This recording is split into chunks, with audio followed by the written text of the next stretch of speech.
Hello friends, welcome to the California garden in the month of March. March is almost the beginning of the spring season, so it's a great time to plan out your garden for the next growing season. Now first let's take a tour of the garden. So as you can see here in our first bed, these are red onion sets that we had planted back in December, and if you see closely, they look like they're dropping and not growing so well, but they will eventually pick up. Like you see the white onions in the second bed, these are the spring onions. You have seen me harvesting these spring onions in my previous video, and we're still harvesting them. And moving over to the next bed, what we have between these two beds is some white icicle radish.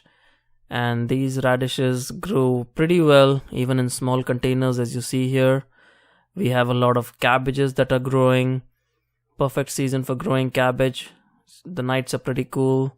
So a lot of kale, lush green kale as you can see here, and some Swiss chard as well at the corner. And yes, our tomatoes are in. So March is the month where you can set out your tomato transplants. And as you can see here, we already have the first tomato flower growing.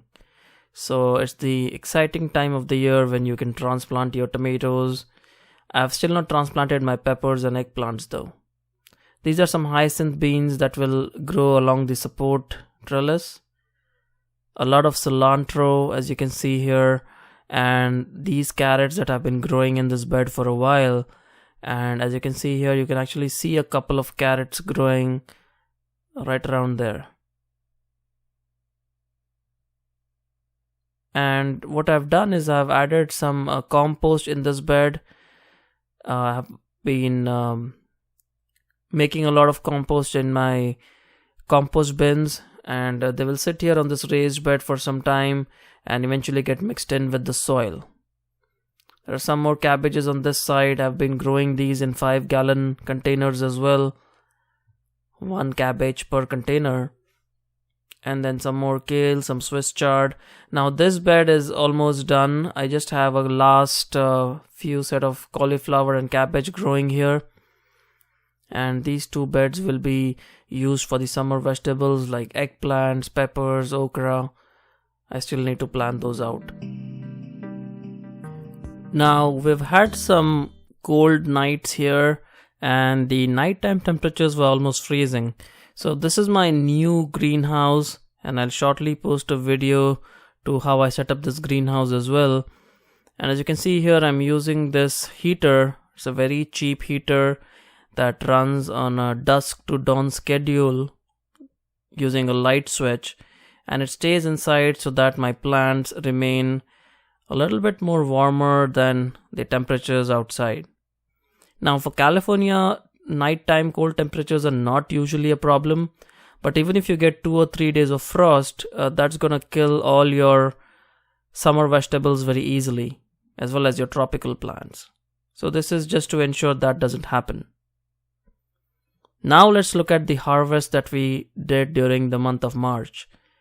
We harvested a lot of cilantro, but by the end of March, the cilantro had grown to quite big sizes, so I just took the entire plants off, and we also had a surprise carrot growing in here, as you can see. This is the purple carrot, and this is the cilantro. It's pretty good in the month of March. It's a cool season crop and grows pretty well. And we harvested a couple of Savoy cabbages. Now I am growing Savoy cabbages after a long time, and I can conclude that Savoy cabbages in my area grow well, but I'm not very happy with the way they've grown.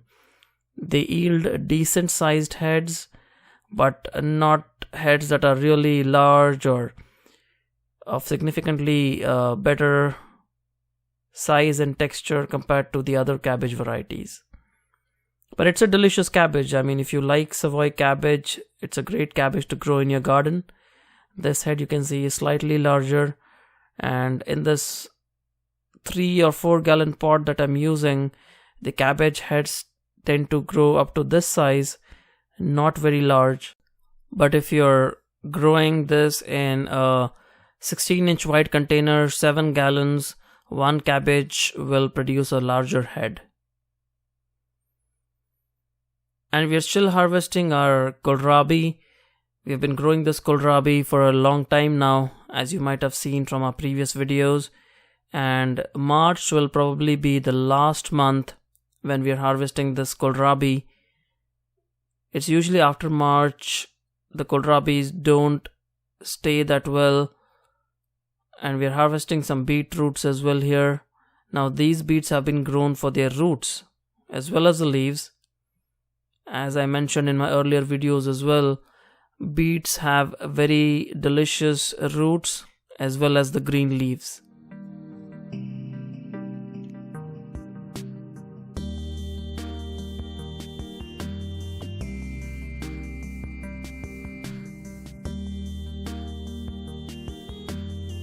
So as you can see here, lovely looking beets. Now beets are very healthy for you.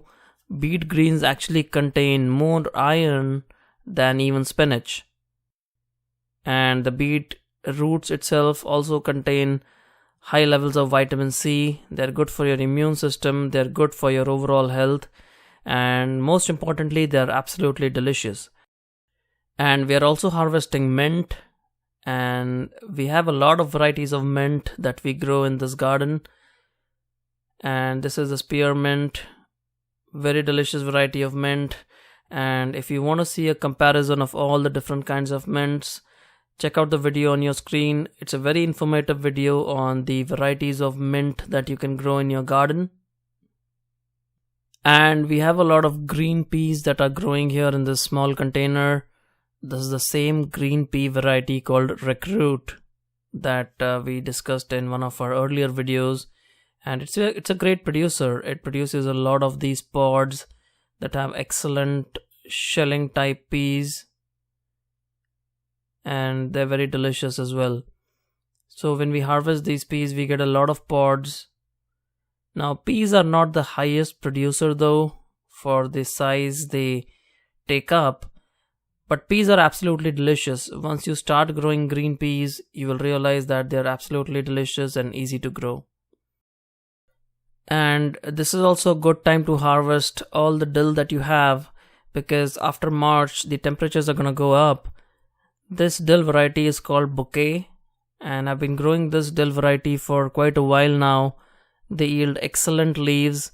They have very good flavor. And you can do a lot of things with this dill that you harvest from your garden. Dill again is very healthy for you. It's known to fight kidney stones, for example. It will keep you healthy. It will keep your immune system top notch. And it's a very healthy vegetable or herb to eat. So here's a harvest. And we're also harvesting fenugreek. And if you have seen my earlier videos on growing this fenugreek green, they take up a very small amount of space. We've been growing this in just very small containers, as you can see, and they still grow very well. We're going to be harvesting this fenugreek once they reach about 5 inches or so in height, which is what you see here.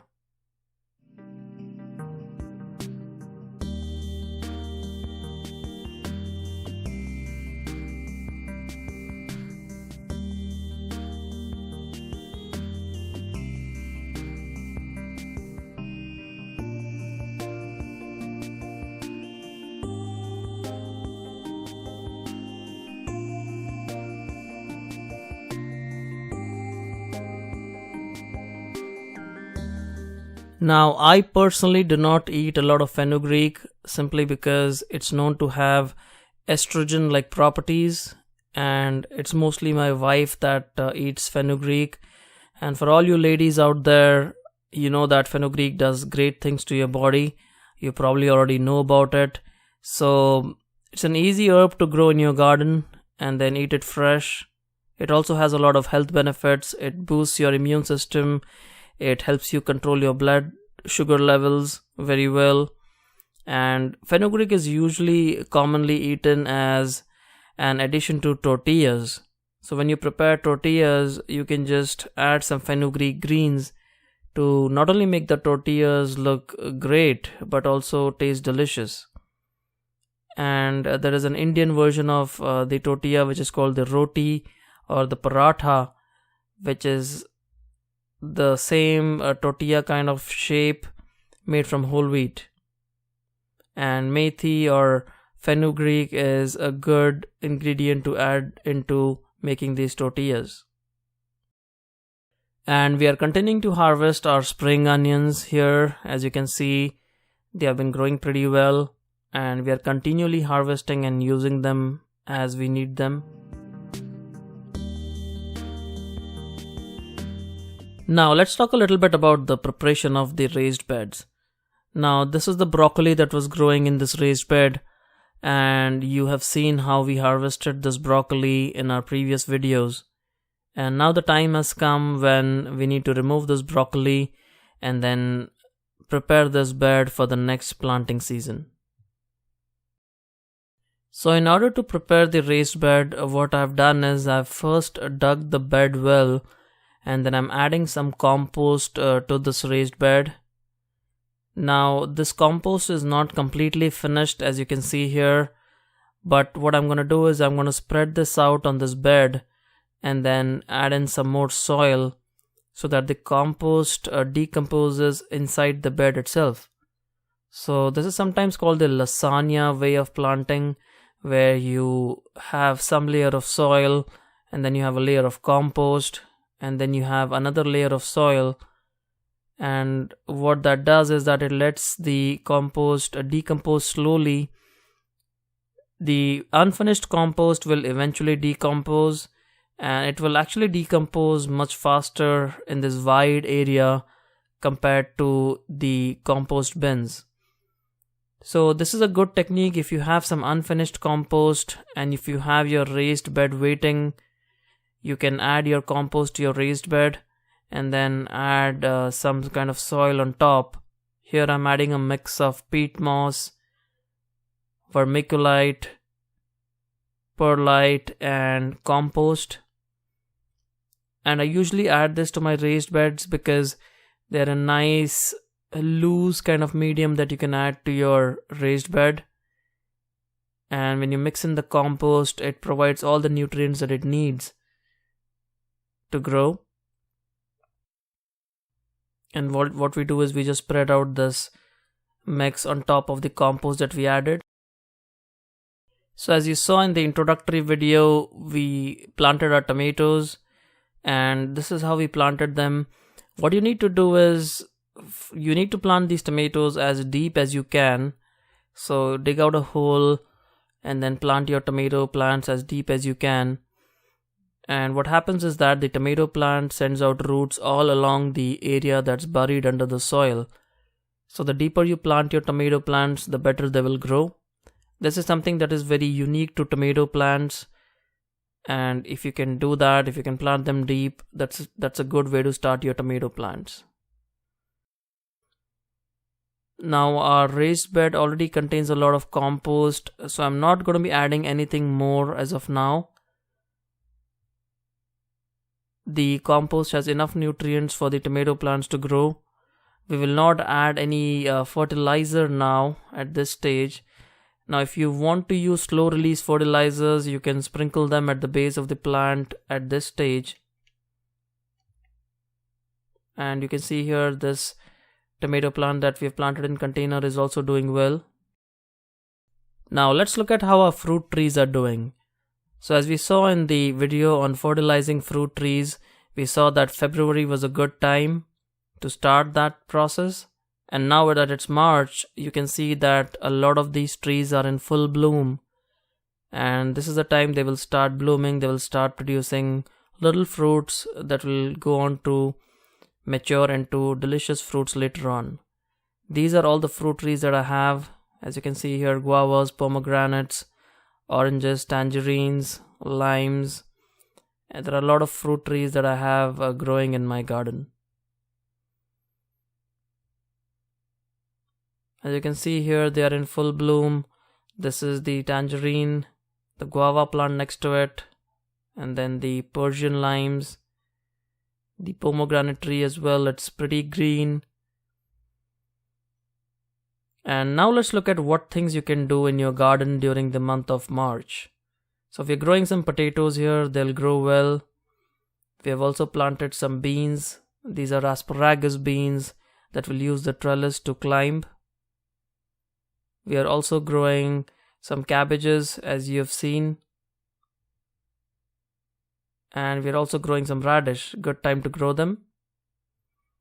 And it's also a good time to check your plants, your potted plants, for them being root bound. So as you can see here, this plant was completely root bound, and I just pulled out this plant to show you what a root bound plant looks like. This has been growing in this container for the last 2 years or so, and you can see that the roots are terribly coiled. There's absolutely no space to grow. So do check your plants regularly, and March is a good time to repot your plants. If you haven't seen how to repot your plants, do check out this video that you see, and that will show you how to repot your plants very well. From the folks at California Gardening, we wish you a happy spring season. It's a great time of the year to start gardening, and we'll see you again soon.